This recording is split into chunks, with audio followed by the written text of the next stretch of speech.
जानकी जीवन स्मरण जय जय राम पार्वती पते हर हर महादेव पुंडलीक वरदा हरि विठ्ठल श्री अनंत कोटी ब्रह्मांड नायक राजाधिराज सच्चिदानंद सद्गुरु श्री ब्रह्मचैतन्य महाराज की जय. श्री महाराजांच्या सेवेमध्ये आपण सिद्ध लक्षण हा 8व्या दशकातील 9वा समास उजळणी स्वरूपात पाहतोय. समर्थांची ओवी पहा. येथे कारण अंतरस्थिती, अंतरीच पाहिजे निवृत्ती, अंतर लागले भगवंती तोची साधू. या ओवीची सुरुवात येथे या शब्दानं झाली. म्हणजे अलीकडच्या 4, 5, 6, 10 ओव्यांमध्ये जे समर्थ सांगतायत त्या अवस्थेसाठी काय आवश्यक आहे? येथे कारण अंतरस्थिती. अंतरस्थितीमुळेच हे सगळं घडलेलं आहे. काय काय घडलं? स्वरूपी दृष्टी पडलेली आहे. आणखी म्हणजे अचळ अशी अंतरस्थिती प्राप्त झालेली आहे. किंवा चंचळपणे निश्चळ, निश्चळ असोन चंचळ असा तो राहू शकत आहे. स्वरूपी स्वरूपची झाला अशी त्याची अवस्था आहे. येथे कारण अंतरस्थिती. कालच्याच निरूपणात निवृत्ती, निर्वृत्तिक स्थिती हा विषय आलेला पहा. समर्थ म्हणतायत अंतरीच पाहिजे निवृत्ती, अंतर लागले भगवंती तोची साधू. कालच्या निरूपणात जेव्हा चंचळपणे निश्चळ किंवा निश्चळ असोन चंचळ हा विषय आपण पाहत होतो, तेव्हा आपण बघितलं की त्याचा देह काहीही करत असला तरी त्याच्या अंतरस्थितीत बदल होत नाही हे समर्थ सुचवत आहेत. ही गोष्ट आपण थोडी व्यवहाराच्या अंगानं समजून घेऊया. आता थोडं साक्षीत्व, आपला आत्मभाव, भगवंताचं नाम आणि आपलं मन चित्त या दृष्टीनं आपण हा विषय समजून घेऊया बरं का. आपण समजा खिडकीमध्ये उभे आहे आणि खिडकीच्या बाहेर एक झाड आहे. झाडाची फांदी आहे. फांदीला काही पानं आहेत आणि ती पानं हलतायत. आता सध्या पाऊस पडत आहे तर त्या पानांवरती पाऊस पडतोय, वाराही येतोय, पानं हलतायत, फांदी पण थोडी हलती आहे. आपण मात्र खिडकीच्या आत आहे. आपल्या घरात बसून आपण हे दृश्य पाहतोय. आता व्यवहारामध्ये हा जो फरक आहे हा उघड आहे. म्हणजे आपण घरात असल्यामुळं खरोखरच आपल्या अंगावरती पाऊस पडत नाही, आपल्याला वारा लागत नाही, पण वारा आणि पाऊस बाहेरच्या झाडाला लागत आहे.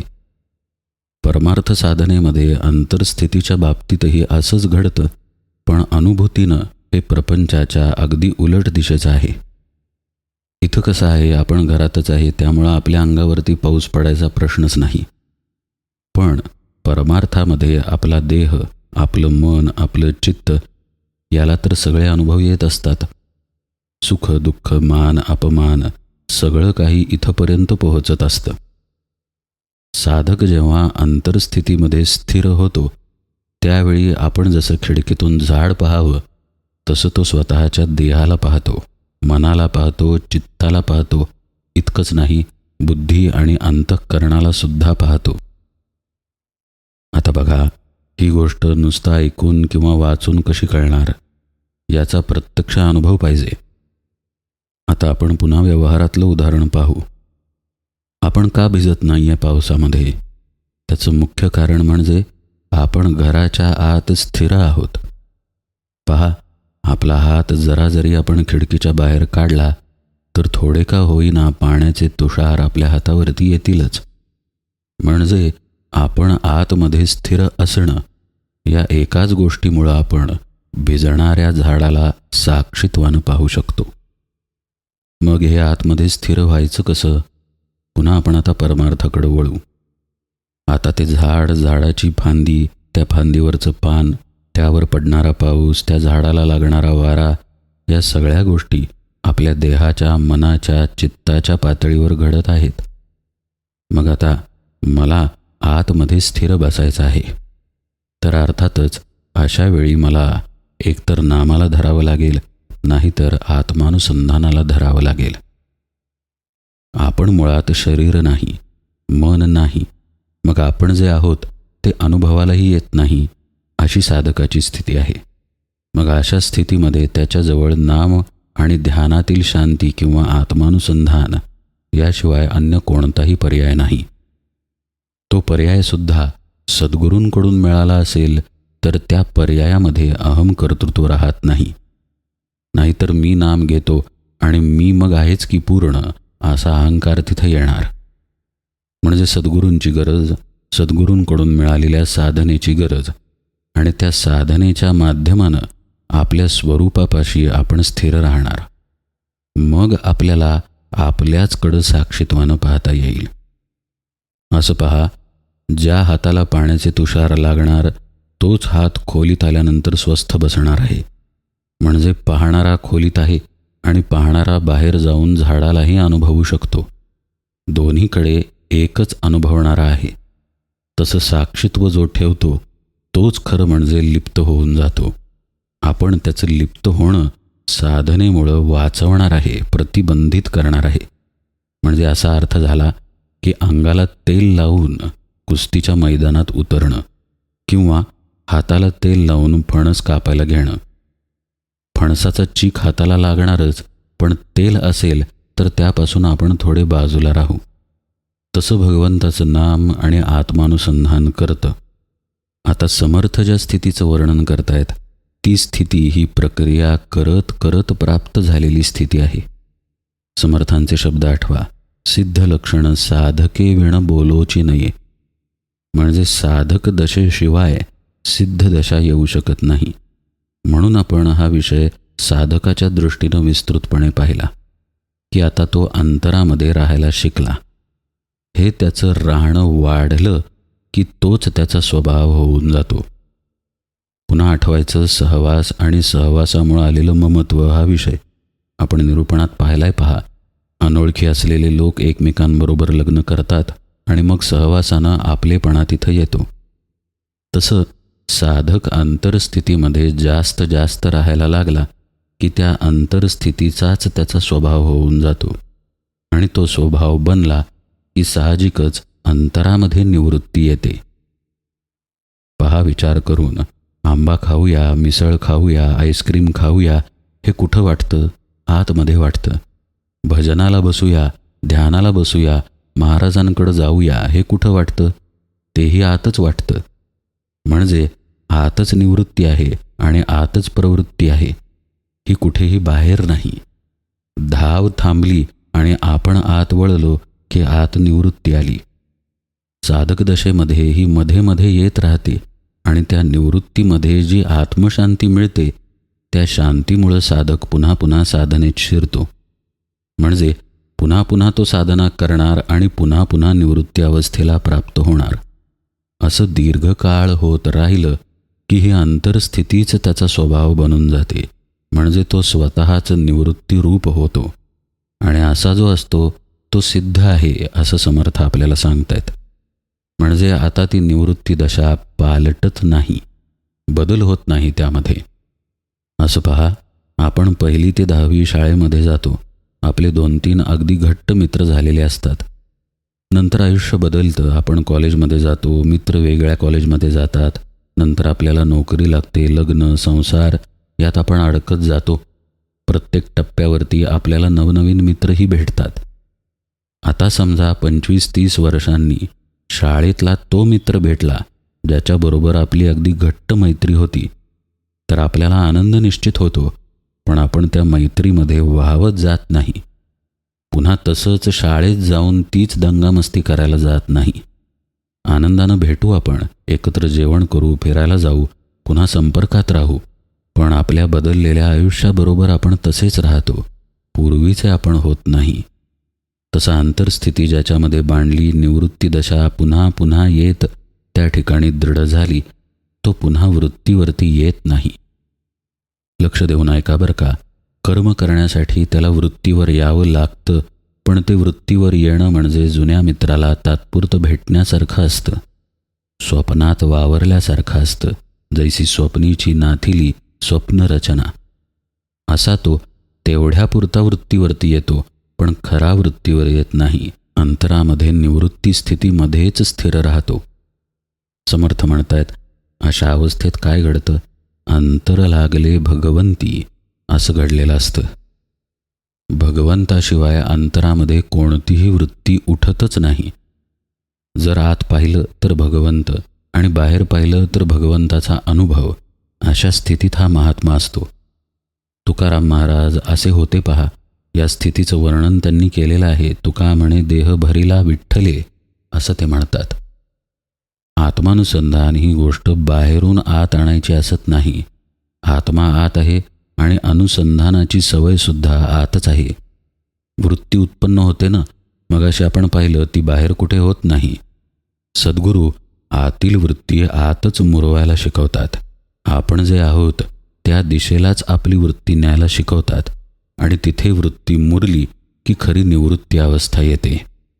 आता निवृत्ती स्थितीमध्ये पुन्हा देह मी, मन मी या भावानं कुठलीही वृत्ती उठत नाही आणि त्यामुळं अंतर भगवंती लागलेलं असतं. समर्थ म्हणतात, बाह्य भलतैसे असावे, परी अंतर स्वरूपी लागावे, लक्षणे दिसती स्वभावे साधू अंगी. आता बाहेरच्या व्यवहारात कोण कसा राहील याचा काही नेम नाही. अक्कलकोट स्वामींच्या दर्शनाला आपण गेलो तर ते लंगोटीवरती असतील किंवा दिगंबर अवस्थेत असतील. चोळाप्पांच्या घरी जाऊन तर ते विष्ठेला बसायचे, अगदी चुलीवरती. पण असं काही श्री महाराज करणार नाहीत. श्री महाराज सोहळं नेसून शांतपणे रामाची पूजा करत असतील, शांतपणे गावकऱ्यांशी बोलत असतील, प्रवचन करत असतील, कीर्तनामध्ये नाचत असतील.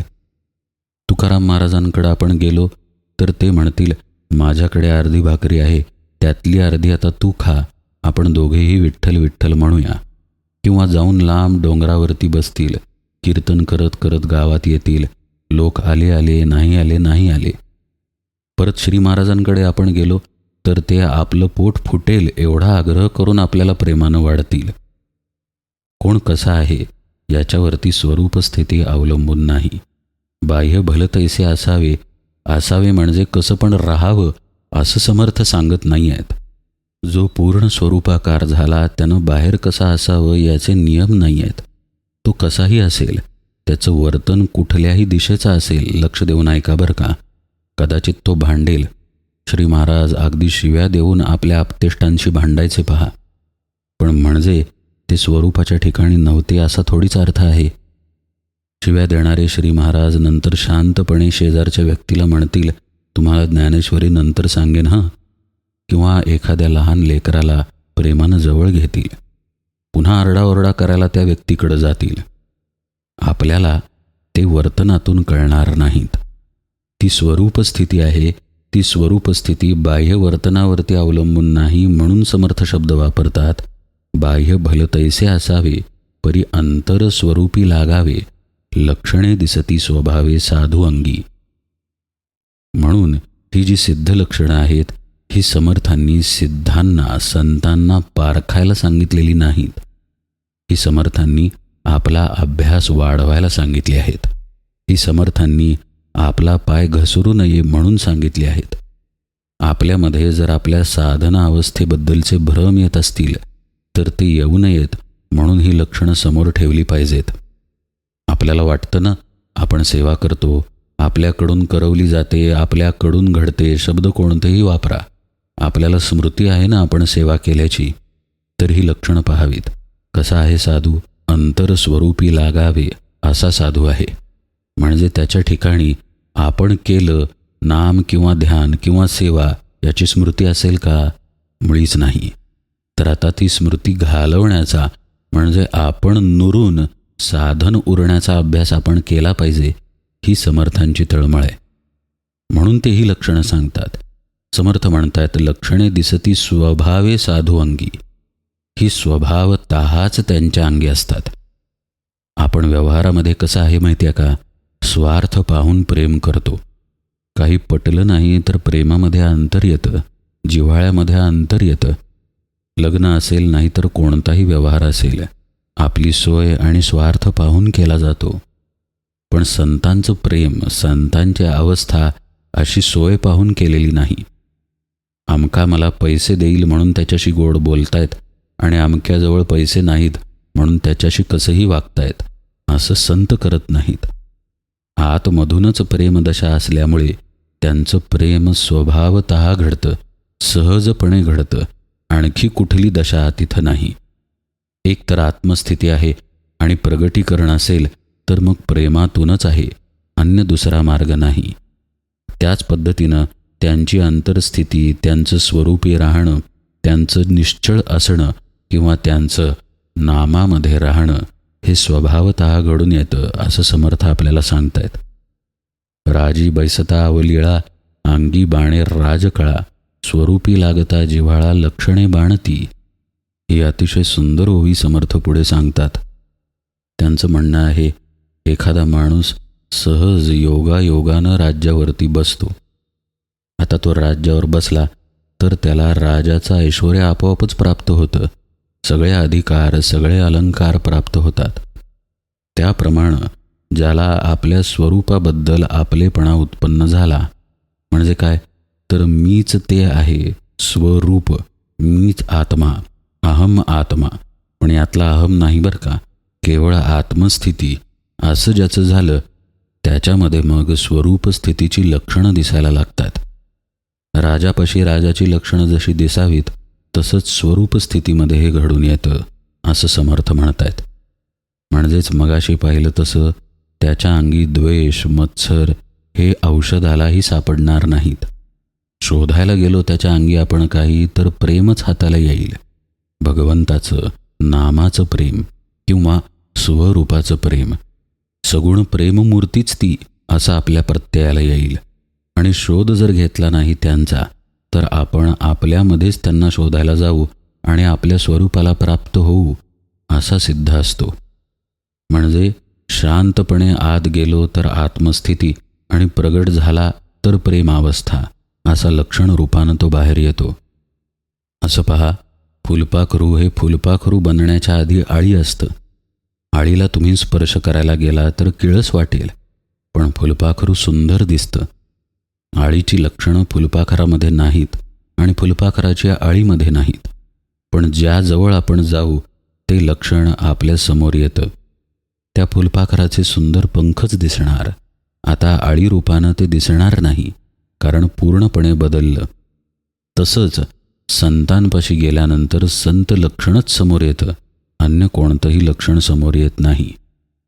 त्यांच्यापाशी आपल्याला भेद दिसत नाही, त्यांच्यापाशी आपल्याला पक्षपात दिसत नाही, त्यांच्यापाशी आपल्याला भगवंत, आत्मज्ञान, स्वरूपज्ञान किंवा गीता, उपनिषद, ज्ञानेश्वरी, एकनाथी भागवत, दासबोध हाच विषय दिसतो.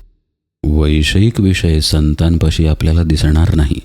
दिसत असेल त्यात रमणारे तिथे कोणी असतील तर ते संत नाहीत हे निश्चित समजावं.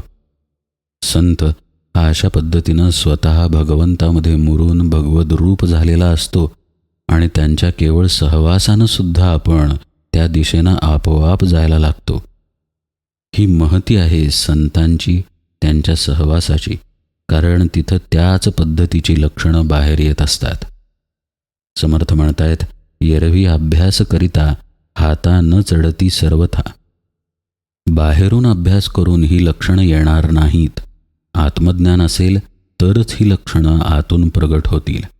ज्ञान नको का प्रेम येण्यासाठी? प्रेम म्हणजे सर्वाभूती असलेलं प्रेम बरं का. जर ज्ञान नसेल तर प्रेम हे स्वार्थाला धरूनच केलं जाईल, देहबुद्धीला धरूनच केलं जाईल. ज्ञान असेल तरच अमानित्वम, अदंभित्वम अशी जी लक्षणांची यादी भगवंत गीतेमध्ये देतात ती सगळी लक्षणं त्या ठिकाणी प्रगट होतील. मग आता इथे एक प्रश्न निर्माण होतो की मग प्रेम करायचंच नाही का? उत्तम लक्षणांचा अभ्यास करायचाच नाही का? तर तोच करायचा, म्हणूनच ती लक्षणं सांगितली आहेत.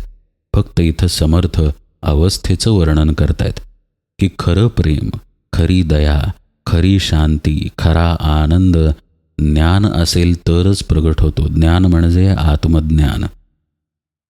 तिथपर्यंत जाण्यासाठी मात्र प्रेमाचा अभ्यास करावा लागतो.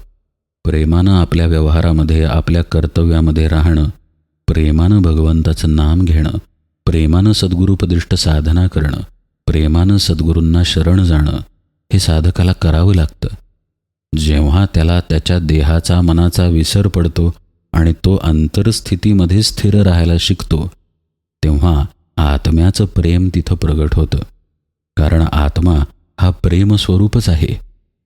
आत्म्यापाशी प्रेम आहे, म्हणूनच आपल्या हाताला भाजल्यानंतर आत्म्यामुळंच आपण आपला हात मागं घेतो. आपल्या देहाचं रक्षण आत्माच करतो. आपल्यामधलाच आपल्याबद्दलचा प्रेम असलेला गुण आपलं रक्षण करत असतो. असाच आत्मा मुंगीतही आहे, झाडातही आहे, कोणत्याही वस्तूमध्ये आहे आणि वस्तूंशिवाय सुद्धा आहे. जो आत्मा आतून आपल्याला वाचवतो तोच आत्मा एखाद्या मुंगीलाही वाचवतो. तिच्या पुढे बोट ठेवलं तर ती त्या बोटाकडे जात नाही पहा, दुसरीकडून निघून जाते. हे तिला कुणी शिकवलं? ही प्रेरणा आतल्या आत्म्यामुळंच त्या ठिकाणी असते. असा आत्मा हा सर्वव्यापक आहे आणि प्रेममय आहे. साधक जेव्हा स्वतःच्या देहबुद्धीला विसरून आत्म्याशी संलग्न होतो त्यावेळी त्या आत्म्याचं प्रेम त्याच्यामध्ये प्रतिबिंबित होतं आणि अशी व्यक्ती मग सगळ्या ठिकाणी भगवंताला पाहते, सगळ्या ठिकाणी प्रेम पाहते. समर्थ म्हणतात, असं प्रेम केवळ अभ्यासाने येणार नाही. एरवी अभ्यास करिता हाता न चढती सर्वथा, स्वरूपी राहावे तत्वता स्वरूप होऊनी. असं जर आपलं झालं तरच ही लक्षणं अंगामध्ये येतील. पुढे समर्थ म्हणतात, अभ्यासाचा मुकुटमणी वृत्ती राहावी निर्गुणी, संत संगे निरूपणी स्थिती बाणे. समर्थांनी अभ्यास कोणता करायचा, तो अभ्यास कुठे प्राप्त होतो आणि त्या अभ्यासानं काय घडतं हे सगळं या ओळीत सांगितलेलं आहे. आणि पुढे ऐसी लक्षणे बरवी स्वरूपाकारे अभ्यासावी, स्वरूप सोडिता गोसावी भांबावती असं सांगून आपल्याला सावधही केलेलं आहे. तो सर्व विषय आपण उजळणीमध्ये यथावकाश पाहूया. आज निरूपण सेवेला इथेच विराम देतो. जानकी जीवन स्मरण जय जय राम.